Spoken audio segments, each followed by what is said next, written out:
الحمد لله رب العالمين. الحمد لله رب العالمين، والصلاة والسلام على من لا نبي بعده محمد صلى الله عليه وعلى آله وصحبه أجمعين. arabifuje yuko twazaganirira kuri zikiri, gusingiza Imana.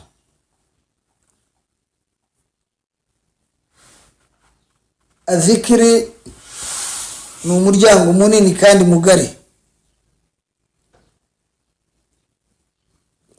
aho twahera heza ni azikiri ba'da as-salah,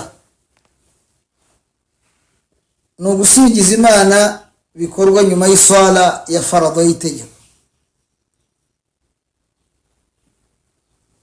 Isala z'itegeko turazizi kuri salatul fajri والظهر والعصر والمغرب والعشاء.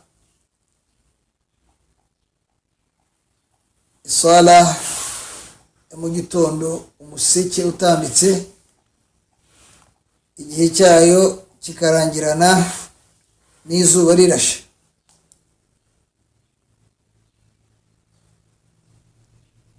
Na salati zuhuri iba ku manywa, aho izuba riba rihagaze hagati, hamwe igicucu cyawe ubona kitagaragara kubera aho izuba riri ritangiye kuharenga gato. Akazana al-asri, akenshi igicucu cy'umuntu iyo ahagaze kubera izuba ko riba ryatangiye kugana iburengerazuba, usanga cyamaze kureshya nkawe ndetse kikubye kabiri.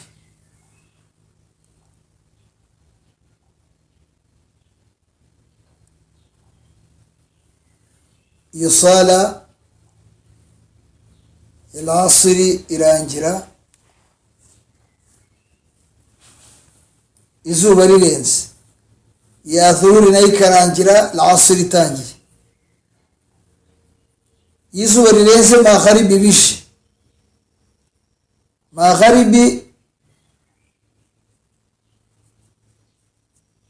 irangira iyo igicu gitukura kirangiye, haje ikijimye, umwijima winziye, haba haje salatu al-isha. Salatu al-isha abamenyi bakatubwira ko akenshi irangira mu ijoro hagati, abandi bakatubwira ko irangirana nayo na salatu al-fajr. Mwumva ko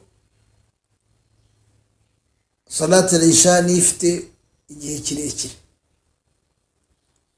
Wayisarimo jama ikaba ari jama yuzuye, mwahitamo ho muyashyira muri ayo masaha. Hari isomo tuziga ry'ingenga bihe by'isala, ntabwo ari ryo ngamije. Iryo ngamije rero ni zikiri, gusingiza Imana nyuma y'isala. Twe turibanda, adhkari ni nyinshi, ariko turavuga kuz'ingenzi cyane zakorohera na benshi. Ugitora salamu ya nyuma ushoje isala, dhikiri ya mbere ni astaghfirullah, astaghfirullah, astaghfirullah inshuro 3. Bisobanuye ngo sabye Imana imbabazi, sabye Imana imbabazi, sabye Imana imbabazi. Ugakurikizaho Allahumma anta as-salam wa minka as-salam tabarakta rabbana ya dhal jalal wal ikram. Allahumma anta as-salam wa minka as-salam tabarakta rabbana ya dhal jalal wal ikram. Allahumma anta as-salam wa minka as-salam tabarakta rabbana ya dhal jalal wal ikram. Bisobanuye ngo Allahumma anta as-salam, Mana ni wowe mahoro, wa minka as-salam, kandi wawe niho haturuka hava amahoro, niho hakomoka amahoro. Tabarakta rabbana, wuje ubutagatifu n'icyubahiro. Rabbana, mana yacu. Ya dhal jalali wal ikram, yewe ugira ineza, ugirira ibiremwa byawe ineza, cyangwa se ugira ubuntu utanga nta kiguzi. Icyo bisobanura ya dhal jalal wal ikram, yewe wuje ubutagatifu. Al jalal ni ubutagatifu n'ubutungane, wal ikram ni ukugira neza, gutanga nta kiguzi nta ndishyo. Allah duha tutagurana, ko tuguze twahendwa, ko Abanyarwanda bivuga. Iby'Imana yaguhaye ntiwabasha kubigura ngo byishyure. Mwumva amagambo meza tubwira Imana nyuma y'iswala. Nanone indi fikiri, ibyo wabivuga rimwe cyangwa ukabivuga gatatu. Indi fikiri ikaba Allahumma a'inni ala dhikrika wa shukrika wa husni ibadatika. Ni dua nziza cyane. Allahumma a'inni ala dhikrika wa shukrika wa husni ibadatika. Mana mfasha, Allahumma, mana yanjye, a'inni, mfasha, mushyigikire, ala dhikrika, kukukwibuka no kugusingiza, wa shukrika, no kugushimira, wa husni ibadatika, no gutunganya ibada yanjye, kugusenga kwanjye, kukugaragira kwanjye. Mwumva ni amagambo meza ubwira Allah subhanahu wa ta'ala. Allahumma a'inni, mana mfasha, makubasha, gushobora, ala dhikrika, kukusingiza, guhora ngusingiza, nkwibuka, nkuzirikana, wa shukrika, ngushimira. Gushimira Imana ni ikintu gikomeye, ukabashimira Allah arabongera. Wa husni ibadatika, kandi umpe gukora neza no gutunganya ibada zanjye, kugusenga kwanjye no kukugaragira kwanjye. Allahumma a'inni ala dhikrika wa shukrika wa husni ibadatika. Iyo ni dhikiri ya gatatu. Iyo urangije izi dhikri uvuga subhanallah inshuro 33, alhamdulillah inshuro 33, Allahu akbar inshuro 33, zikaba zibaye 99. ukuzuza ijana uvuga uti la ilaha illa Allah wahdahu la sharika lahu, lahul mulku wa lahul hamdu wa huwa ala kulli shay'in qadir.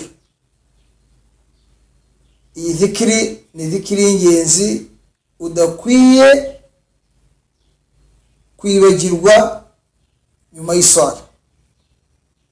Subhanallah inshuro 33 bisobanuye ngo wuje ubutagatifu, wuje ubuziranenge, uri kure n'ibituzuye byose. Subhanallah, subhanallah, subhanallah inshuro 33, kugira ngo ubashe kumenya ko wazuzuje.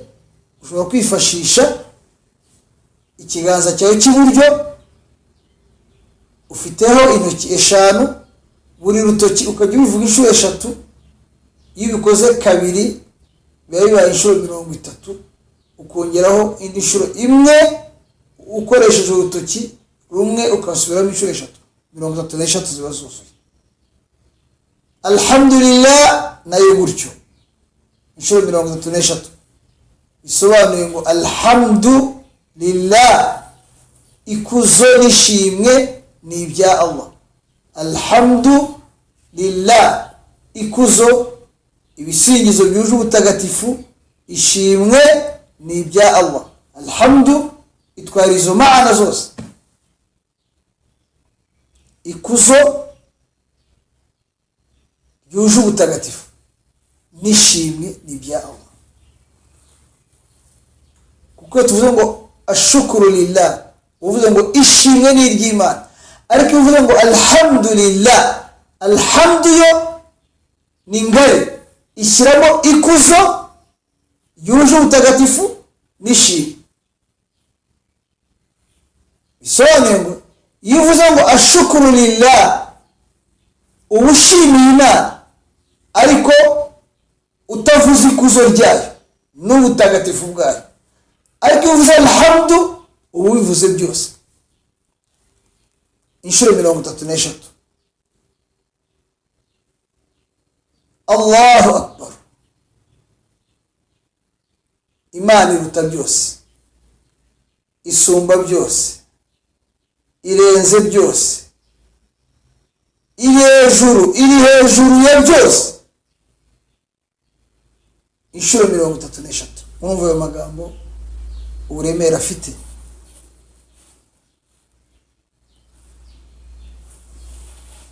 Hari ubundi buryo ayo magambo ushobora kuyavuga. Ya la ilaha illa Allah yuzuza inshuro 100. Ushobora kuyivuga inshuro 25. Na za dhikiri zindi zose ukazivuga 25 zikuzura 100. Nabyo birashoboka. Ukavuga uti subhanallah, subhanallah, subhanallah inshuro 25. Alhamdulillah, alhamdulillah, alhamdulillah inshuro 25. Noneho ukavuga la ilaha illa Allah, la ilaha illa Allah inshuro 25. Allahu akbar inshuro 25. Cyangwa se la ilaha illa Allah ukayiheruka ukavuga subhanallah, subhanallah, subhanallah inshuro 25. Alhamdulillah, alhamdulillah, alhamdulillah inshuro 25.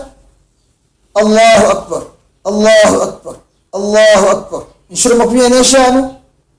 La ilaha illa Allah, la ilaha illa Allah inshuro 25.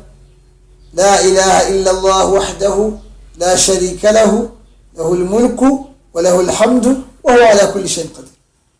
iyo dhikri nayo iremewe, iri muzagaragaye Rasul yeme. Iyo urangije izi dhikri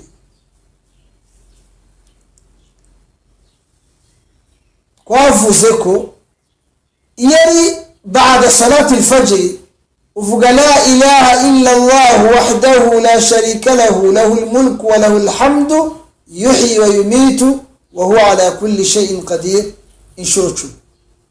Na salati al-maghrib kugira ngo zikurinde amanywa zinakurinde ijoro. La ilaha illa Allah wahdahu, nta yindi mana usibye Allah, wahdahu wenyine, umwe wenyine, la sharika lahu nta mufasha agira. Imana ntawe ukenera ngo ayifashe mu byo ukora, nta ubangikanya, nta n'ubangikanywa na Allah subhanahu wa ta'ala. La sharika lahu lahul mulku, niwe nyir'ubwami, ufite ubwami, wa lahul hamdu, niwe ufite amashimwe n'ibisingizo by'ubutagatifu byose. Yuhyi, niwe utanga ubuzima, wa yumitu, ni nawe ubwisubiza kuri byose na bose, wa huwa ala kulli shay'in qadir, kandi niwe kuri buri cyose afiteho ubushobozi, nta kimuganza nta kimunanira. Niyo magambo ubwiye Allah subhanahu wa ta'ala. La ilaha illa Allah wahdahu, nta yindi mana usibye Allah wenyine, umwe wenyine, la sharika lahu nta mufasha. Allah ntakenera umufasha mu byo akora, ntacyananira Allah ngo nuko yabuze umufasha. ntawubangikanywa na Allah, ntawugereranywa na Allah. La sharika lahu, lahu lmulku, niwe ufite ubwami nyabwami, wa lahu lhamdu, ni nawe ufite gushimwa no gusingizwa no gutagatifuzwa. Hamdu al-mahamid, ni amashimwe yuje ubutagatifu. Yuhyi, ni utanga ubuzima, wa yumit, ni nawe wisubiza ubuzima, akabwigarurira akabwambura abo n'ibyo yabuhaye. Wa yumit wa huwa ala kulli shay'in qadir, nta kimuganza, byose abifiteho ububasha, niwe ushoboye, ufite ubushobozi kuri byose. Inshuro 10 mu gitondo nyuma ya salati al-fajr, ni inshuro 10 nyuma ya magharibi. Indi zikiri y'ingenzi ni astaghfirullah al-azima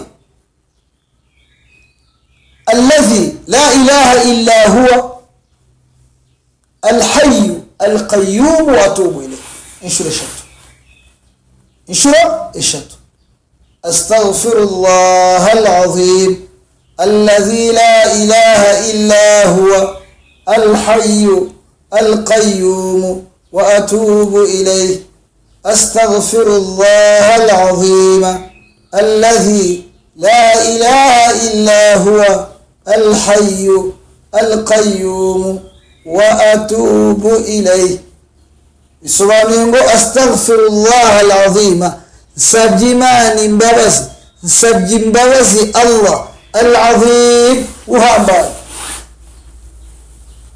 الذي نوى لا إله إلا هو.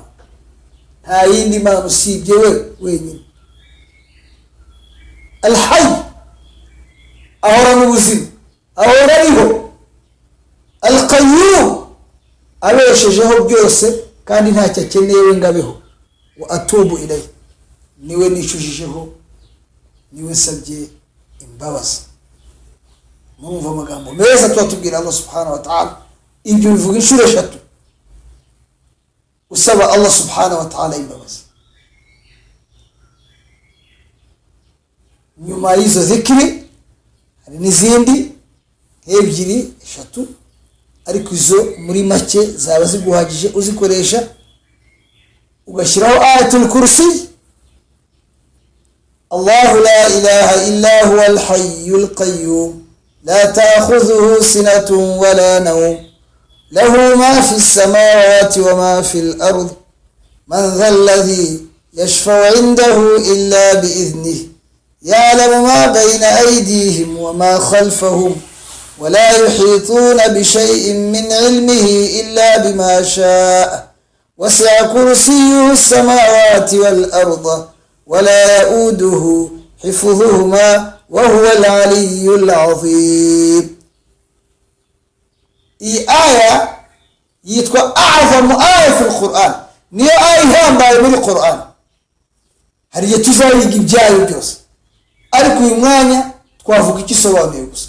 الله لا إله إلا هو، الله لا إله إلا هو. هاي بمعنى أصيب جوين الله الحي القيوم أريه أهره القيوم أريه كبجنا تجنيه جوسف بمجنيه ناكمو بيشه أريكم جوسف نوبيه بيشه نوبي جيز نوبي جيرا. Allah nta bimugize yabura, ariko wagize byose bimubuze ntibyabaho. Niwe Qayyum, byose biriho kubwe mu gihe ntacyo akeneye ngabariho. Niyo mpamvu tuvuga ngo ni qa'imun bi dhatihi, ariho kubwe, la bi dhati ghayrihi, nagariho kubwe ikindi kitari we.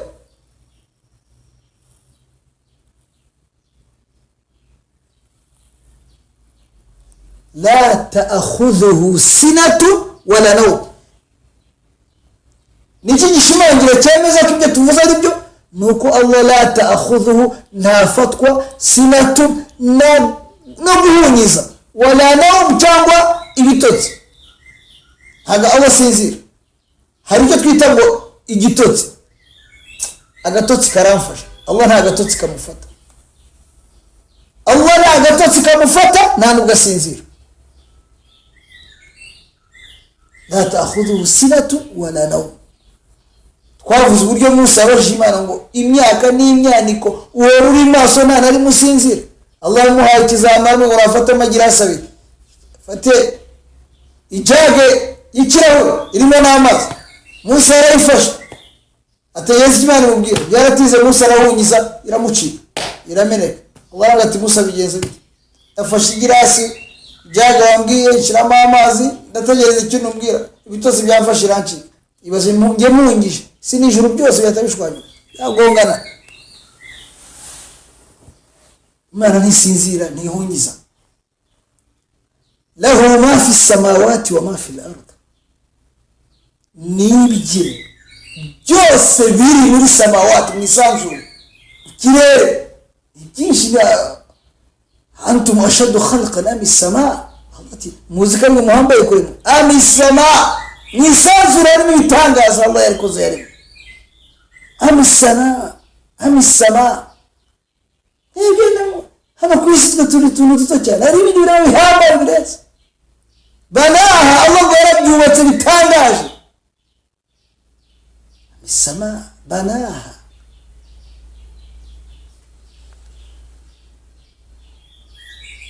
Allah yati lahu ma fi samawati byose nibye. Fi samawati mwisanzure mu mibumbe mu nyenyeri mu kwezi bari byose idemo byose. Yakhluqu ma la ta'lamun. Allah yaremye ibyo mutamenye byose nibye ntacyo wahasanga ngusanga gifite undi wagikizeho nyira kitari Allah subhanahu wa ta'ala. Lahu ma fi samawati wa ma fi al-ard. Ngo nibiri muri ardh kuri isi hejuru yayo mu nda yayo mu nyanja nta kintu na kimwe wabona kitari cya Allah subhanahu wa ta'ala cyashyizweho n'umuntu. Jone yabahaye urugero ndabwira abakunda zahabu zose ni Allah waziremye. Nta muntu waremye zahabu, nta muntu wavuga ngo ninjye wakoze zahabu. Reka da cyo dukora no gucukura Allah yazishize. Abakunda peteroli ni byose ni ibya Allah. Abo hari n'ibindi byaje bazakorota zaki n'ibindi bakora baruga barwanira ibya Allah basanze batagize mu ruhare akarwara bakicana bikarangira barabisize ko atari ibyabo nyine ari ibya Allah subhanahu wa ta'ala. Niyo mabuna aho bijyana. Lahu ma fi samawati wa ma fi al-ard. Man dha alladhi yashfa'u 'indahu illa bi idhnihi. Allah ngo ninde watakamba yitakambira atakambira abandi illa bi idhnihi atabihere uburenganzira na Allah nta wabo ubu na yawm al-qiyamah. Gutakamba kuvugira yabitwa ngo mfite avoka kuvugira hakuna kwa Allah hakuna. Umunsi nta avoka hauza kuvugira hauza gutakambira illa bi idhnihi. Kirso Allah ya idhni tugiye ko Rasul sallallahu alaihi wasallam wa Muhammad sallallahu alaihi wasallam arayamereza habwa idhni ngivugira abantu ubwo izakora sujud igihe kirekire ihenda itakamba isaba Allah subhanahu wa ta'ala. Allah mubwira ati ya habibi ya Muhammad mukunzi wanjye Muhammad irfa ra'sak igura umutwe wawe fasujud was'al usabi tu'ta ibyo saba ndabiko yewe wabiruza habwa idhni yo gutakambira. Rasul nibwo azasaba abwira Imana ati ya Rabbi mana yanjye la as'aluka an Fatima ibnati. Ntago ngusaba kubera Fatima umukobwa wanjye nakundaga. Ntago ngusaba kubera data wacu wandeze wongiriye neza nakundaga Abi Talib.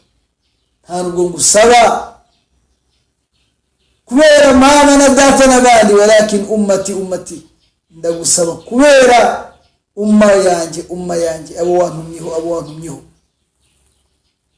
Rasul asaba Imana ati Mana kubw'impuhwe zawe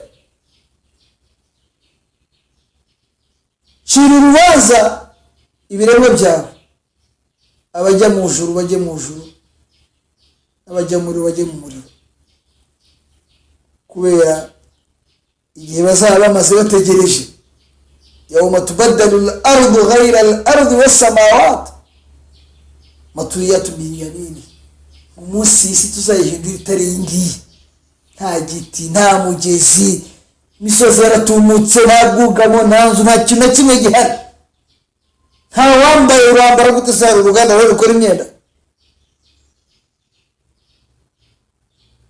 nta biti by'imivumu ngo abantu bongere babikoremo impuzu wambare, bose bambaye ubusa, ni izuba na sahara gusa, nta gasozi kazana akayaga, nta mugezi, ntajya. Allah abana bihorere sura kuri sujud, nyuma yuko abantu bazibuka intumwa n'abashehe babaga mawayiza n'abahishaga Imana babajya bati mwabwiye Imana uwo bageze bati Imana byakomeye mwari kurwe basozereze kuri Muhammad sallallahu alaihi wasallam. Iyo niyo yitwa ash-shafa'a tur-rasul. Hari n'izindi abazanywesha amazi nyota kuri wa mugezi n'atainaka al-kawthar n'ibindi.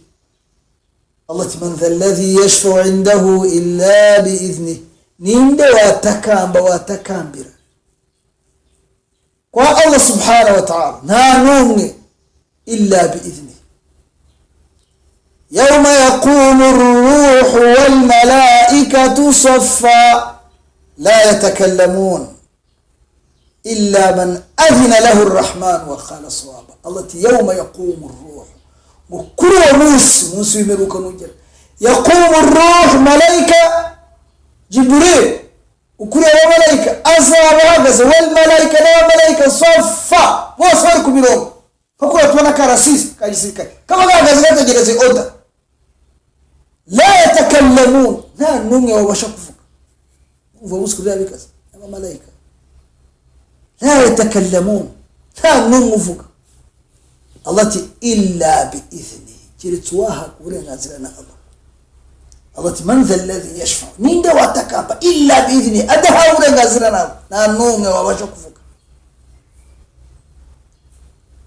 لا يتكلمون لا هو شكفك نرى ملائكة نرى شكفك إلا بإذنه رحمن وقال صوابا جلتواها كورين نازلنا الله وقال صوابا يا نفوك كفوك صوابا ibitunganye bikwiye amangambure hakuvugishwa hakuvugaguzwa kubera ko isi yahindutse itari yingiye abantu bose bameze nk'uko bavutse awambaye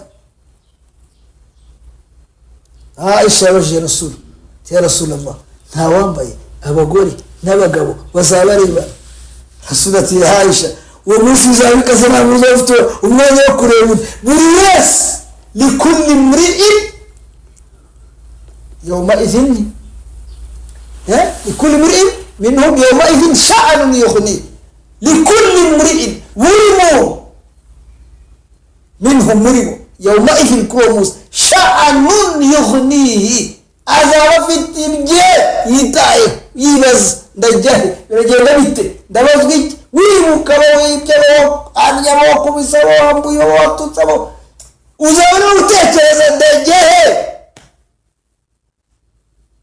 urakaje cyangwa umurimo utunze se inka sushoreye ingamiya se ntagihari bose barabasha ko ntagihari cyatuma umwabwira undi ngo mva araguha iki afite iki mwese mwambaye ubusa nta mazi nta byose ni kwabo ninde ufite umugezi ni Rasul gusa inna atainaka al-kawthar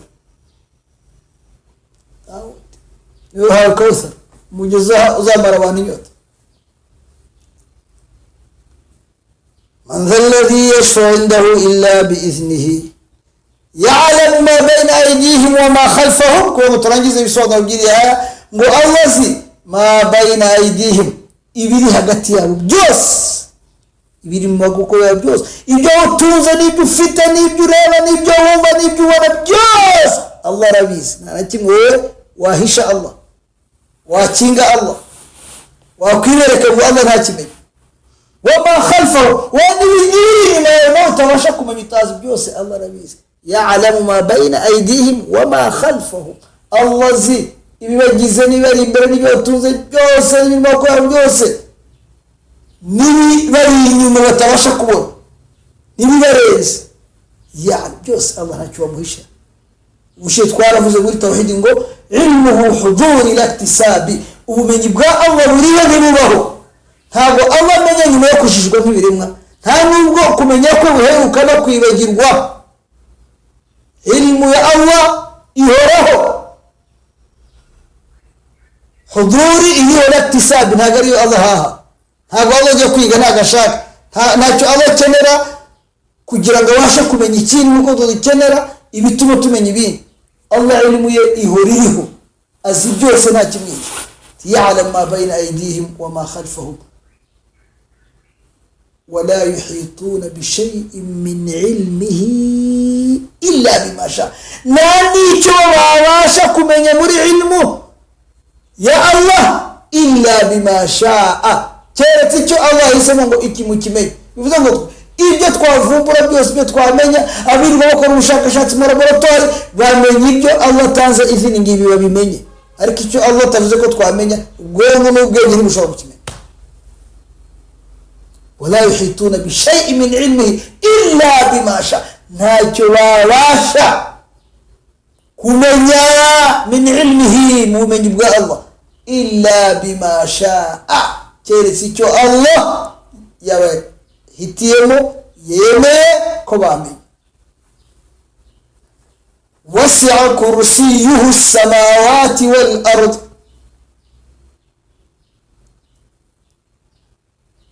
wasi'a kursiyuhu as-samawati wal ard, iyo ni intebe ya Allah ngo ni ngari iragutse birenze samawati wal ard, birenze ibirere n'ibitwita isanzura, wal ard n'isi mubona ko yatari mutuyemo n'ibigize. intebe ya Allah iruta ibyo byose.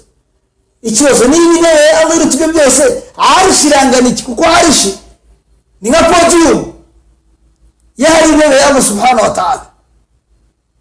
buri mwami ahantu aba yicaye ku ntebe, ariko intebe hari ahandi nayo hateguye igomba kubiri. iyo ni arshi rahman. arrahmani ala al-arshi istawa, nyirimuhe araganje kuri podium ye, arashi. niba biruta samawati wal ardi, ubwo arshi irangana gute? iyo ntebe irangana gute? Allah ati wasi'a kursiyuhu samawati wal ardi, intebe iragutse ni ngari kuraza samawati wal ardi. intebe ya Allah subhanahu wa ta'ala kursi. wala yauduhu hifdhuhuma wa huwa al-aliyyul azim. iyo samawati wal ardi nibyo byose, la yauduhu hifdhuhuma, n'ibiri mu isi n'ibiri mu nyanja n'ibiri byose, nta na kimwe cyananira Allah kukirinda. bivuze ngo Allah niwe ubirinze byose, security y'ibyo byose iri mu maboko no mu biganza no mu bushobozi bwa Allah subhanahu wa ta'ala. byose Allah arabireba, arabirinze, abirindiye umutekano. muri rwo twatanze urugero rw'igikeri n'agashishi kaza gafite intete, kakaza ku nyanja, kagera ku nyanja, igikeri kikaza kigasohora ururimi, agashishi kakurira ku rurimi rw'igikeri, igikeri kikibira mu nyanja. hashira umwanya, cya gikeri kikagaruka, kikongera kikagarura ka gashishi, kakava ku rurimi no mu munwa w'igikeri kakigendera. ariko igihe kagera mu munwa w'igikeri kari gafite intete, kagaruka kagaruka nta kintu gafite. nibwo umuntu yabazaga intumwa y'Imana, nabonye ibitangaza. kinibonera agashishi n'intete kaza kagera ku nyanja, igikeri kikaza kigasohora ururimi kagahita kurira nk'ikiraro, igikeri kikagenda hashira umwanya kikazagaruka. Nibwo Suleiman yamusobanuriye amubwira ati kiriya gikeri mu nyanja harimo urutare ruri munsi kure, urwo rutare mu nda yarwo harimo ikiremwa cya Allah subhanahu wa ta'ala kandi gasimba, riziki yako kayibona ivuye hano kuri iyi si, nta bundi buryo aho gatuye muri urwo rutare iyo riziki yahagera. Allah akoresha agashishi n'igikeri, agashishi kakazana intete, igikeri kikaba nka sumare injyana agashishi yagera ku munwa w'urwo rutare, agashishi kakinjira kakajyana ya riziki kagaruka. Bivuze ngo ntaho wowe uri Allah atakureba atakurinze atakugiza na riziki yawe. Allah tuma min dabatin fil ardi wala fi sama, nta kantu gafite ubuzima kaba kari fil ardi muri iyi si cyangwa mu kirere illa ala Allah rizquha, usibye ko agafite ubuzima kose Allah niwe ufite riziki yawe, ni nawe ufite ukayikagiza. Inna Allah yarzuqu man yasha'u bighayri hisab, Allah atanga riziki kuwashaka bighayri hisab, atabaza kaguha. harina inna Allah yabsutu rizq liman yasha'u wa yaqdir, Allah atanga riziki kuwashatse akanayigera. Allah yaduha riziki zose, izajana n'izatajana zitagira hisabu. Kumwe Imana y'umuntu ukora umuntu icyo akoze gusa ni ugutunga, icyo akozeho kibyara amafaranga, kibyara inka zigo iriko bighayri hisab, hakaba na riziki igeni bike byiza. Ya Rabbi ruzuqna min ghayri hisab, Mana duhutabaza uduhera riziki baza zose niza Imana turazugusaba. Mu gusoza aya rero, wasi'a kursiyuhu samawati wal ard wala yauduhu hifdhuhuma, ntago Allah yananirwa kurinda samawati wal ard, sanzura n'ibirimo byose ibinini n'ibito. Wa huwa as-sami'u, Allah arumva urutatse n'utakambya waramwumva, nta jwi ryaba rinini cyangwa rito Allah tumva. Shaira akavuga ati yewe wumva umurindi w'urushishi, umurindi baza urushishi naryo rufite umurindi ariko twari twabasha kumva. Yewe wumva umurindi w'urushishi ruri munsi y'inyanja mu rutare rutakamba, Allah yumva iryoji, Allah kanarusubiza nk'uko twabibonye. Urushishi rwafashe igikeri gihinduka sumere n'ubwato burugeza munsi y'urutare, urutare rutuwemo n'ikiremwa cya Allah subhanahu wa ta'ala kikabona riziki. Allah ati rero ntago Allah yananirwa kubirinda. Wa huwa as-sami', buri cyose gitatse kitakambye aracyumva. Al-alim, kandi arakizi, fa ntacyo Allah atazi. Twabonye ilmu ya Allah ubwo twayigaga muri tawhid ko Allah zinakaba bigahanuka ku giti n'igihe kagerera hasi.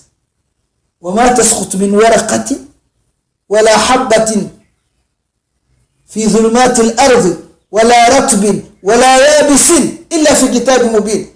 هكذا بي كامرضا كجيتي هاكومي ناكبسي مميشنا ويتشرا مريني usibye yuko nta na kamwe Allah atazi. Birananditse mu gitabo cyabaye, ntabwo azabizi gusa, birananditse, hari igitabo byanditsemo byose. Nkuko tuzasanga icyo Allah yaremye bwa mbere ari ikaramu, arayibwira ngo andika. Bucya kabiri cyaremwe n'iki? N'ibyanditswe gitabo. Watur wa kitabin mastur fi raqi manshur, mbarahiriye tur, mbarahiye n'igitabo wa kitab, n'igitabo manshur gihambaye kirimo byose ariko fi bayt al-ma'mur byose biri muri bayt al-ma'mur izo nicyo tuzareba imbere inshallah ta'ala ayatul kursi rero ikaba turayishoje inshallah ta'ala ubwo irangije muri zikiri ukurikizaho قل هو الله أحد نانا مواعيد ماشي قل أعوذ برب الفلق مواعيد ماشي قل أعوذ برب الناس ولما يصانا وهرجة تزاري قل هو الله أحد يجوز قليكي لمي بكي يفتقى شيروكي وقال تعدل ثلث القرآن قل هو الله أحد يجنين أنا كما يتقدر القرآن بفضل يسمي إنشورشت وسمي القرآن يوصل كبير ورمي لنقا شريفت كتوحيد يعني قل أعوذ برب الفلق قل برب الناس نومتي